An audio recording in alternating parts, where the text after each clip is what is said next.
Good morning to all. आपका पुनः स्वागत है। भारत के भूगोल में हमने एक श्रृंखला राज्यों के अध्ययन से ली थी। उसके अंदर आज हम मध्य प्रदेश जो राज्य है उसका अध्ययन करेंगे। मध्य प्रदेश की जो भौगोलिक स्थिति है भारत के ठीक मध्य में पड़ती है और छत्तीसगढ़ राज्य के निर्माण से पूर्व क्षेत्रफल के दृष्टिकोण से मध्य प्रदेश का प्रथम स्थान था।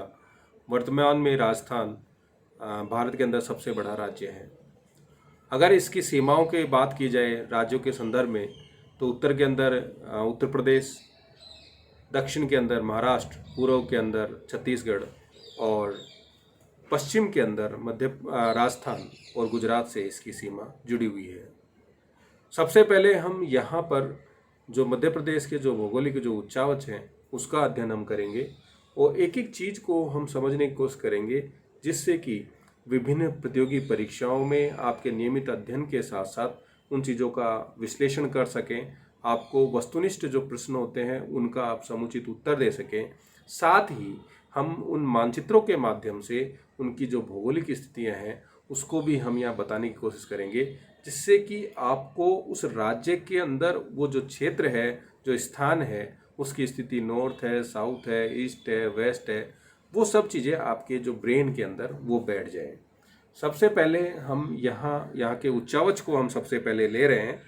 और मैंने जब प्रायद्वीपीय भारत का जब अध्ययन किया था और मैंने जब प्रायद्वीपीय भारत का उत्तर पश्चिमी भाग का या प्रायद्वीपीय भारत की उत्तर पश्चिम जो सीमा है वो मालवा के पठार, विंध्यन जो श्रेणी है, सतपुड़ा जो श्रेणी है, उसका अध्ययन हमने यहाँ किया था।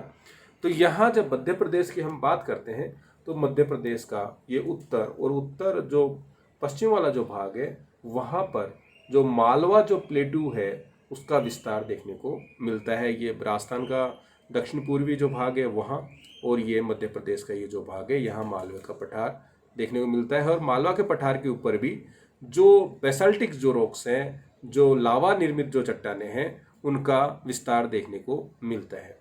उसके बाद हमने ये कहा था कि विंध्यन जो पर्वत श्रेणी है, जो विभिन्न पर्वतों का समूह है, उसके अंदर विंध्याचल है, भाड़नेर है, कैमूर है। तो यहाँ जब उसकी बात की जाती है तो विंध्यन जो इसका विस्तार पश्चिम से पूर्व की तरफ विस्तृत होकर यूपी तक इसका विस्तार देखने को मिलता है। और ये कैमूर जो पर्वत श्रेणियाँ हैं ये उसी विंध्यन जो श्रेणी है उसका हिस्सा है। और जो नर्मदा नदी ये जो बह रही है इसकी बात हम बाद में करेंगे, और इसकी स्थिति बिल्कुल विंध्यन और जो सतपुड़ा श्रेणी है उसके मध्य में है। तो नर्मदा के उत्तर वाला जो ये जो भाग है वो विंध्यन जो श्रेणी है उसका हिस्सा है। अब उसके बाद हमने बात की थी कि जो सतपुड़ा श्रेणी है, सतपुड़ा, महादेव, मेकाल जो हिल्स हैं उनकी हमने बात की थी। तो पश्चिम के अंदर ये जो पर्वत श्रेणी है यहाँ पर सतपुड़ा पर्वत श्रेणियाँ हैं, यहाँ महादेव हिल्स हैं, और यहाँ इसके दक्षिण के अंदर यहाँ थोड़ा सा नीचे की तरफ जाएं तो ग्वालियर हिल्स हैं। यानी जो सतपुड़ा का जो पश्चिमी या गुजरात का जो पूर्वी भाग है वहाँ राजपीपला की पहाड़ियाँ हैं, यहाँ महादेव हिल्स हैं। इन दोनों के मध्य के अंदर जो ग्वालियर जो हिल्स है वो देखने को मिलती है। और जो मेकाल श्रेणी है ये यहाँ मेकाल श्रेणी जो है छत्तीसगढ़ से संलग्न होती हुई यहाँ मध्य प्रदेश का जो पूर्वी भाग है वहाँ उसका विस्तार देखने को मिलता है। यहाँ जो नर्मदा नदी वाला जो क्षेत्र है ये एक रिफ्ट वैली है, ये एक वैली है जिसके अंदर ये कह सकते हैं कि रिफ्ट वैली की ये दोनों साइड के भाग ऊपर उठ गए और नीचे वाला भाग में धंसाव हो गया तो वो स्थिति यहाँ देखने को मिलती है। अब यहाँ इसके यहाँ रेवा प्लेटू है जो पूर्व की तरफ है, या बिलवार हिल्स जो यहाँ देखने को मिलती है, सागर प्लेटू है, सागर जिला भी है, यहाँ बीना प्लेटू है, बीना के अंदर जो ऑयल रिफाइनरी स्थापित करना प्रस्तावित भी है। तो और यहाँ शिवपुरी जो प्लेटू है ये ठीक उत्तर के अंदर यहाँ हमें देखने को मिलता है। और यहाँ ये कंजराड़ा जो प्लेटू है ये राजस्थान का जो भाग जुड़ा हुआ है एमपी से, वहाँ ये हमें देखने को मिलता है। तो ये यहाँ की जो प्रमुख जो पठारी और जो पहाड़ियाँ हैं उसकी हमने यहाँ बात की। अब यहाँ आप देखें तो ये बड़े घने वन क्षेत्र हैं जिसमें कान्हा वैली है, कुकराल प्लेटू है।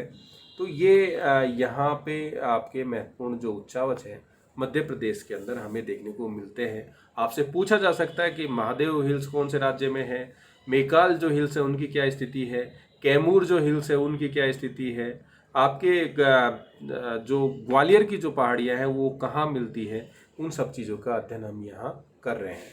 अब यहाँ एक एक जो यहाँ उच्चावच पाया जाता है उसकी हम बात करें तो राजपीपला की जो पहाड़ियाँ हैं ये सतपुड़ा रेंज का पश्चिमी भाग है, या मैं ये कहूँ कि गुजरात के पूर्वी भाग के अंदर, जहाँ मध्य प्रदेश और गुजरात की जो सीमाएं हैं एक दूसरे से जुड़ती हैं, वहाँ पर राजपीपला की जो पहाड़ियाँ हैं यहाँ पर हमें देखने को मिलती हैं। खांडवा गैप द्वारा ये ग्वालियर की पहाड़ियों से अलग है। तो खांडवा जो गैप है वो राजपीपला और ग्वालियर की जो पहाड़ियाँ हैं उनके मध्य के अंदर हमें देखने को मिलता है। ग्वालियर की जो पहाड़ियाँ हैं ये भी सतपुड़ा रेंज का भाग है, लेकिन इनकी स्थिति राजपीपला व महादेव की जो पहाड़ियाँ हैं उनके मध्य के अंदर स्थित है। जैसे मैंने कहा ये महादेव हिल्स है और यहाँ राजपीपला हिल्स है, तो यहाँ मध्य वाला जो भाग है वहाँ पर ग्वालियर की जो पहाड़ियाँ हैं वो स्थित है, देखने को मिलती है। महादेव जो पहाड़ियाँ हैं जो सतपुड़ा जो रेंज है उसी का भाग है, मध्य भाग में स्थित है, क्योंकि इसका पूर्वोत्तर जो भाग है जो सतपुड़ा जो रेंज का है वो मेकाल के नाम से जाना जाता है। यहाँ महादेव पहाड़ियों की बात करते हैं, मध्य प्रदेश के दक्षिण में है, सतपुड़ा रेंज का मध्य भाग है, और यहाँ की जो सबसे जो ऊंची चोटी है धूपगढ़, वो महादेव की जो पहाड़ियाँ हैं वहीं देखने को मिलती है। और ये वाला जो भाग है वो जो तापी नदी है उसका ओरिजिन भी यहीं से होता है। मेकाल की जो पहाड़ियाँ हैं सतपुड़ा पहाड़ियों का पूर्वी भाग है जो मध्य प्रदेश और छत्तीसगढ़ के मध्य के अंदर है। जैसे मैंने आपसे कहा ये वाला जो एरिया है ये आपके मेकाल जो हिल्स है उनको यहाँ एक तरह से यहाँ स्थित है, छत्तीसगढ़ और मध्य प्रदेश के मध्य के अंदर। तो ये बेगा और जो गोंड जनजातियाँ हैं वो आपके मेकाल जो पहाड़ियाँ हैं वहाँ पर देखने को मिलती है। तो ये बड़ा महत्वपूर्ण आपके लिए फैक्ट है कि जो ट्राइब्स है, गोंड जो ट्राइब है कहाँ मिलती है, या बेगा जो ट्राइब है वो कहाँ मिलती है, या कौन सी पहाड़ियाँ हैं जहाँ पर इन्होंने अपने आवास बना रखे हैं, ये सब चीज़ें। जो कान्हा नेशनल पार्क है वो भी इन मेकाल पहाड़ियों के जो जंगल हैं वहीं पर स्थित है। अचानक मार अमरकंटक बायोस्फीयर रिजर्व जो 2012 में घोषित किया गया था, जो यूनेस्को साइट भी है, वो भी मेकाल जो पहाड़ियाँ हैं वहीं पर स्थित है। कैमूर रेंज की बात करें तो सोन तथा टोंस नदियों के मध्य के अंदर स्थित है। अब ये टोंस जो नदी है, अपोहा तंत्र की जब हम बात करेंगे यही मत बता देता हूँ, टोंस जो नदी है थोड़ी जो सीमा है उत्तर प्रदेश और मध्य प्रदेश की सीमा का निर्धारण भी करती है। और विंध्याचल रेंज का जो पूर्वी भाग है जो मध्य प्रदेश के ठीक उत्तर में है, वहाँ पर जो कैमूर जो रेंज है वो स्थित है। अब यहाँ ये अपोहा तंत्र को हम यहाँ भी दिखा रहे हैं, पूर्व की जो स्लाइड है उसमें भी हमने अपोहा तंत्र को दिखाया है। यहाँ हम देखें ये नर्मदा जो नदी है वो ठीक पूर्व से पश्चिम के अंदर यहाँ जो अम्बरकंटक की जो पहाड़ियाँ हैं वहाँ से निकलती हुई पश्चिम में बहती हुई आपके खंबाती खाड़ी में, गुजरात से होकर खंबाती खाड़ी में गिर जाती है। ये एक जो रिफ्ट घाटी होती है उसके अंदर प्रवाहित होती है। अब यहाँ जो उत्तर की तरफ की बात करें तो यहाँ का जो ढाल है, जो प्रायद्वीपीय भाग की बात हमने की थी, तो वहाँ का ढाल जो था वो उत्तर की तरफ है। और यहीं से महत्वपूर्ण जो नदियाँ हैं उसके अंदर चंबल नदी है, चंबल की जो सहायक नदी है। चंबल जो नदी है उसका उद्गम इस मध्य प्रदेश के जो उत्तर और पश्चिमी जो भाग है वहाँ पर जानापाव की जो पहाड़ियाँ हैं वहाँ से होता है, और ये राजस्थान से होती हुई यूपी में जाके यमुना नदी के अंदर जाकर मिल जाती है। इसकी जो मुख्य जो सहायक नदियाँ हैं चंबल नदी की, उसके अंदर पार्वती है, काली सिंध है। तो ये यहाँ की ये चंबल नदी है और ये काली सिंध है, पार्वती इसकी मुख्य सहायक नदियाँ हैं। उत्तर की तरफ जाएँ तो आपके जो बेतवा जो नदी है ये मुख्य एक नदी है जो उत्तर की तरफ बहती हुई गंगा नदी के अंदर जाके मिल जाती है। तो इसके साथ साथ अगर दक्षिण की तरफ हम जाएं तो मैंने जैसे कहा कि नर्मदा नदी जो है उसकी स्थिति विंध्याचल जो श्रेणी और सतपुड़ा जो श्रेणी है उसके मध्य में है। और सतपुड़ा जो पर्वत श्रेणी है, यहाँ से अगर हम कहें कि सतपुड़ा पर्वत श्रेणी है तो उसके ठीक दक्षिण के अंदर जो तापी नदी है उसका जो उसके नीचे दक्षिण की तरफ पूर्व से पश्चिम की तरफ प्रवाहित होती हुई आपके खंबात की खाड़ी में अरब सागर के अंदर जाकर मिल जाती है। अब यहाँ हम एक एक स्लाइड के अंदर इन जो नदियाँ हैं उनका भी अध्ययन हम करना चाहेंगे यहाँ पर। तो सबसे पहले जो चंबल नदी है, जिसका उद्गम विंध्याचल की जानापाव की पहाड़ियों से होता है। काली सिंध, पार्वती इसकी मुख्य सहायक नदियाँ हैं। बीहड़ों के निर्माण के लिए, रवाइन्स के निर्माण के लिए ये प्रसिद्ध हैं। इसकी बात भी हमने पूर्व के वीडियो में आपके साथ, जो मृदा अपरदन का जो वीडियो शेयर किया था उसके अंदर आपसे की थी। राजस्थान और मध्य प्रदेश के बीच में सीमा का निर्धारण भी करती है ये। केन जो नदी है, ये उद्गम जो है उसका कैमूर की पहाड़ियों से होता है। बेतवा नदी से जोड़ने का इसका प्लान भी है। जो लीवर लिंकेज जो हमारा प्रोग्राम था, नदी जोड़ो जो हमारा प्रोग्राम था, उसके अंदर बेतवा नदी को केन नदी से जो प्लान था वो प्रपोज्ड है। तो ये आपके लिए महत्वपूर्ण हो जाता है कि क्या बेतवा नदी को केन नदी से जोड़ने का कोई प्लान है या नहीं है। तो आपको बिल्कुल पता होना चाहिए कि नदियों की जोड़ने वाली परियोजनाओं में केन और बेतवा नदी को जोड़ने का प्लान रहा है। सोन नदी है, ये कैमूर और सोपर की जो पहाड़ियाँ है उसके मध्य से प्रवाहित होती है और यूपी में प्रवेश कर आपके गंगा नदी से जाके मिल जाती है। झारखंड तथा बिहार की छोटी सीमा का निर्धारण भी इसके द्वारा किया जाता है। अब आती है नर्मदा नदी। ये कहूँ कि अरब सागर के अंदर गिरने वाली प्रायद्वीपीय भारत की सबसे बड़ी नदी है। इसका उद्गम अमरकंटक से होता है। धुआंधार कपिलधारा जलप्रपात इस नर्मदा नदी के ऊपर स्थित है। सरदार सरोवर, ओमकारेश्वर, महेश्वर, इंदिरा सागर प्रमुख जो बांध है इस नदी के ऊपर बने हुए हैं। छोटा तवा, हिरण, शक्कर, बुरहनेर प्रमुख इसकी सहायक नदियां हैं। तो ये विभिन्न प्रतियोगी परीक्षाओं से कई बार पूछा जाता है, कपिलधारा या धुआंधार जलप्रपात कौन सी नदी पे है। सरदार सरोवर बांध हमेशा चर्चा में रहता है। या रिहेबिलिटेशन की समस्या, या बांध बनाने से बहुत सारे लोगों के जो घर थे, गांव थे, उसे कैचमेंट में आ गए, उसमें डूब गए, उनको पुनर्वास की जो समस्याएं थी उसके ऊपर यहाँ कभी सुप्रीम कोर्ट के द्वारा इसके लिए निर्णय दिया जाता है, उसकी ऊंचाई को बढ़ाने और नहीं बढ़ाने के लिए। तो ये आपके लिए सामान्य जानकारी लिए बहुत महत्वपूर्ण है। आपसे पूछ सकते हैं कि नर्मदा नदी की सहायक नदियाँ कौन कौन सी है। तो छोटी तवा इसकी सबसे महत्वपूर्ण नदी है, लेकिन हिरन, शक्कर, बुरहनेर इसकी और अन्य सहायक नदियाँ हैं। तापी नदी की बात करें तो तापी नदी का जो उद्गम है बैतूल जो जिला है, मुल्ताई नामक स्थान से सतपुड़ा श्रेणी से होता है। इसका जो कैचमेंट एरिया की बात करें तो 79% एरिया ये इसका महाराष्ट्र में है, 15% मध्य प्रदेश में, 6% गुजरात में है। इसकी प्रमुख जो सहायक नदी है वो है पूर्णा, और सूरत जो नगर है वो इसी नदी के ऊपर, तापी नदी के किनारे के ऊपर ही स्थित है, जो कि गुजरात का महत्वपूर्ण औद्योगिक दृष्टिकोण से कहें महत्वपूर्ण शहर है। जब हमने गुजरात राज्य की बात की थी तब भी हमने इस चीज़ को स्पष्ट किया था। उकई और ककरापारा जो बांध है इसी तापी नदी के ऊपर स्थित है। उकई बांध की जब हमने बात की थी तो उकई बांध की जो स्थिति है वो गुजरात और मध्य प्रदेश दोनों की सीमा के ऊपर स्थित है। यहाँ कुछ प्रमुख झीलें भी हैं, उसमें 2 प्रमुख झीलें हैं। एक तो भोज झील है जिसको वेटलैंड के अंदर भी शामिल किया जाता है, एक मीठे पानी की झील है। तो आपसे पूछा जा सकता है कि मध्य प्रदेश की महत्वपूर्ण झील कौन सी है इनमें से। ऑब्जेक्टिव सवालों में आपसे पूछ सकता है। भोज झील है, वो भोपाल में स्थित है, मीठे पानी की है और वेटलैंड के अंदर भी शामिल किया गया है। तवाब और झील एक अन्य महत्वपूर्ण झील है। अब यहाँ आपके जलवायु के दृष्टिकोण से बायोस्फीयर रिजर्व जो हैं कौन कौन से यहाँ देखने को मिलते हैं। तो सबसे महत्वपूर्ण जो बायोस्फीयर रिजर्व है उसके अंदर जो एक तो अचानक मार अमरकंटक जो 2012 यूनेस्को साइट के अंदर भी इसको शामिल किया गया है।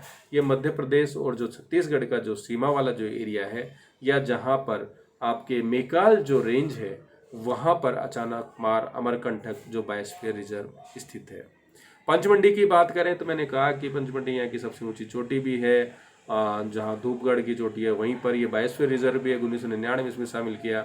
यूनेस्को की विश्व विरासत सूची में भी इसको शामिल किया गया है। पन्ना बायोस्फीयर रिजर्व जिसको 2011 में शामिल किया, एक टाइगर रिजर्व भी है बायोस्फीयर रिजर्व के साथ साथ। और भोपाल के अंदर भारतीय वन प्रबंधन संस्थान, इंडियन फॉरेस्ट मैनेजमेंट इंस्टीट्यूट स्थित है।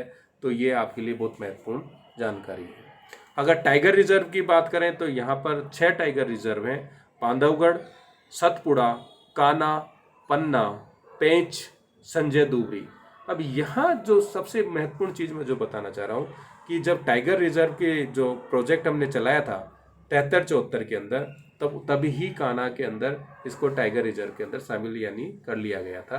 तो ये आप इसको इसके आपको देखना चाहिए कि शुरू के अंदर जो टाइगर रिजर्व घोषित किए गए थे तो मध्य प्रदेश का जो कान्हा जो टाइगर रिजर्व उसमें शामिल था। अब वेटलैंड्स की बात करें, नेशनल पार्क की बात करें तो दो महत्वपूर्ण यहाँ वेटलैंड्स हैं।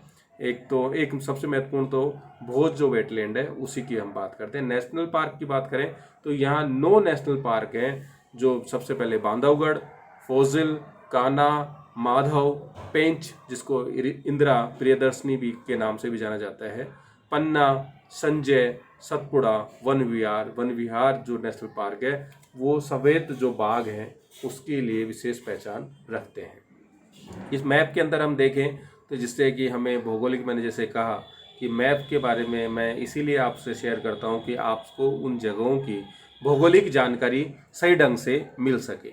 अब यहाँ आप ये देख रहे हो पेंच जो वाइल्ड लाइफ सेंचुरी है, ये कान्हा वाइल्ड लाइफ सेंचुरी है, ये पन्ना वाइल्ड लाइफ सेंचुरी है, ये करेरा वाइल्ड लाइफ सेंचुरी है, ये शिवपुरी वाइल्ड लाइफ सेंचुरी है। एक अन्य मैप के अंदर फिर आपको दिखाने की कोशिश करूँगा जिससे कि चीज़ें आपके यहाँ इसके अंदर ये जो डार्क ग्रीन, लाइट ग्रीन, ये यहाँ के जो मध्य प्रदेश के जो डेंस फॉरेस्ट एरिया है उनको हम यहाँ पर दिखा रहे हैं। जो लाइट ग्रीन है वो ओपन जो फॉरेस्ट एरिया है उसको दिखा रहा है, और जो डार्क ग्रीन जो है यहाँ इस स्लाइड में ये डार्क ग्रीन है, ये डार्क ग्रीन है, ये डार्क ग्रीन है। तो ये आप देख रहे हैं कि कहीं न कहीं विंध्याचल और सतपुड़ा की जो रेंज है वहाँ पर ये जो डार्क ग्रीन फॉरेस्ट है वो हम यहाँ देख पा रहे हैं। साथ ही इस मैप में पुनः हम जो नेशनल पार्क्स हैं उसके अंदर इनके अंदर हमने जिलों को भी लिया है जिससे कि वो चीज़ें आपके बिल्कुल क्लियर हो जाए। ये संजय जो नेशनल पार्क है, ये सिंगरौली जो डिस्ट्रिक्ट है, सिंगरौली आपके लिए थर्मल पावर प्लांट भी है जो यहाँ स्थित है। ये संजय नेशनल पार्क है। ये रेवा डिस्ट्रिक्ट है। यहाँ जो पन्ना जो है, पन्ना जो डिस्ट्रिक्ट है उसके अंदर पन्ना नेशनल पार्क है। आपके ये बांधवगढ़ जो नेशनल पार्क है यहाँ हमने आपको बताया। तो ये आपके लिए जानकारी है, महत्वपूर्ण है। नक्शे में हम जो चीज़ देख लें वो हम ये मान के चलते हैं। ये कान्हा जो नेशनल पार्क है एक तरह से दक्षिण पूर्व के अंदर स्थित है ये कान्हा नेशनल पार्क। ये बालाघाट जो हिल रेंज है वो ये जो पेंच नेशनल पार्क है तो ये आपके बिल्कुल दक्षिण के अंदर स्थित है मध्य प्रदेश के अंदर।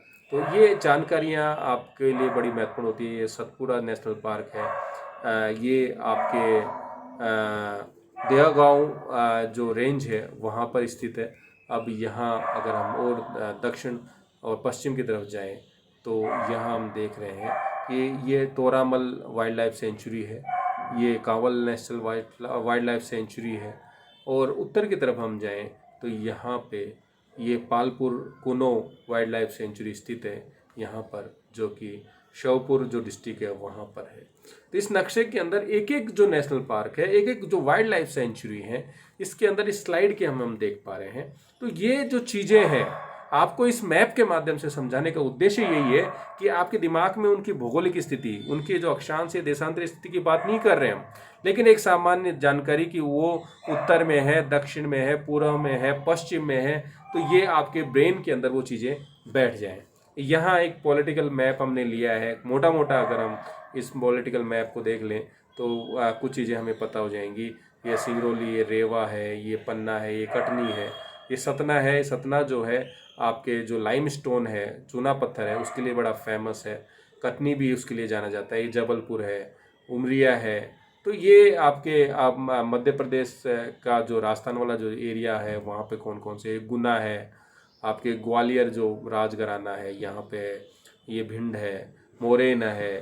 तो ये ये निवारी है। तो ये आपके दिमाग में ये जो डिस्ट्रिक्ट्स हैं, मैं ये नहीं कह रहा कि आपको इन डिस्ट्रिक्ट्स को, सब डिस्ट्रिक्ट्स को हम याद कर पाएंगे, लेकिन ये जो जानकारियां हैं आपके, जब हम इनके बारे में औद्योगिक जगह की बात हम करते हैं तो बहुत, ये नीमच है आपके, जब 1857 की क्रांति हुई थी तो नीमच एक बहुत महत्वपूर्ण केंद्र रहा था उसका। तो ये रतलाम है। तो ये चीज़ें आपके लिए बड़ी महत्वपूर्ण हो जाती हैं कि ये बैतूल है, ये छिंदवाड़ा है, ये होशंगाबाद है। तो ये कुछ नाम ऐसे लगते हैं कि जैसे आपको चीज़ें याद होती है। कैपिटल भोपाल है। अब यहाँ कुछ मुख्य जो औद्योगिक गतिविधियाँ हैं उसकी हम बात करेंगे। भोपाल है, यहाँ का प्रमुख शहर है, यहाँ की राजधानी है। यहाँ पर भेल जो है, जो भारतीय हैवी इलेक्ट्रॉनिक्स लिमिटेड की जो यूनिट है वो स्थापित है। गोविंदपुरा जो एक सिटी है, ये सन नगर है। यानी सन नगर वह नगर होता है जो कहीं न कहीं जो मुख्य जो नगर होता है उसके ऊपर एक दूसरे के ऊपर इनकी निर्भरता रहती है। साथ ही जो भोपाल जो शहर है उसका सन नगर होने के कारण उसके ऊपर जो जनसंख्या के दबाव को कम करने का कार्य भी ये करता है।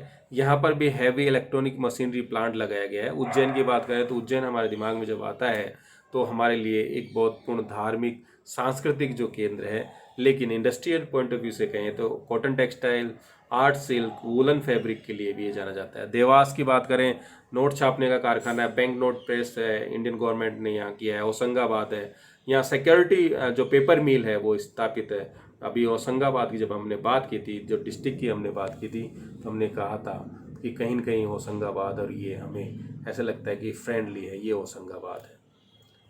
अब यहाँ होशंगाबाद के बाद इंदौर की बात करें, इंदौर टेक्सटाइल मैन्युफैक्चरिंग के लिए बड़ा फेमस है। महो की बात करें तो यहाँ महो के अंदर मिलिट्री ट्रेनिंग सेंटर है। और ये जो जानापाव जो माउंटेन है वो महो जो केंद्र है वहीं पर है, और जानापाव की जो पहाड़ियाँ हैं वहीं से जो चंबल जो नदी है उसका उद्गम है। नेपा नगर है, यहाँ पे न्यूज़ प्रिंट फैक्ट्री लगी हुई है, जो न्यूज़पेपर्स का जो पेपर होता है उसका फैक्ट्री यहाँ पे। बालाघाट है, यहाँ पर कॉपर प्रोजेक्ट है, महाराजखंड कॉपर प्रोजेक्ट। इस तरह मंदसौर की बात करें तो ये एक अफीम के उत्पादन में बड़ा महत्वपूर्ण केंद्र है। पूरे देश के अंदर यहाँ पर अफीम का एक पर्टिकुलर क्षेत्र के अंदर सर्वाधिक उत्पादन के लिए जाना जाता है मंदसौर। झाबुआ रॉक फास्फेट के लिए पूरे भारत में प्रसिद्ध है।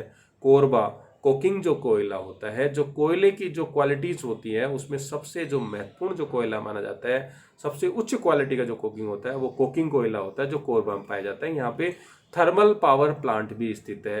पन्ना अपनी एक वैश्विक पहचान रखता है। डायमंड की जो माइंस हैं भारत के अंदर वो पन्ना में स्थित है। सतना ये सीमेंट उद्योग के लिए प्रसिद्ध है। और यहाँ बीजापुर जो है वहाँ पर प्राकृतिक गैस आधारित उर्वरक प्लांट जो है वो भी स्थापित किया गया है। अब यहाँ इस स्लाइड में जो मैं आपको बताना चाह रहा हूँ कि जो केंद्र है जैसे सतना, पन्ना, ग्वालियर, बीजापुर, उज्जैन, गोविंदपुरा, जबलपुर जो ये सन नगर है भोपाल उसका, जबलपुर, बालाघाट, सासुर, मऊ जो मिलिट्री ट्रेनिंग सेंटर यहाँ पर है, झाबुआ और मंदसौर, इंदौर, माहेश्वर, नेपा नगर। तो ये जो महत्वपूर्ण जो औद्योगिक जो केंद्र है उसकी हमने यहाँ बात की।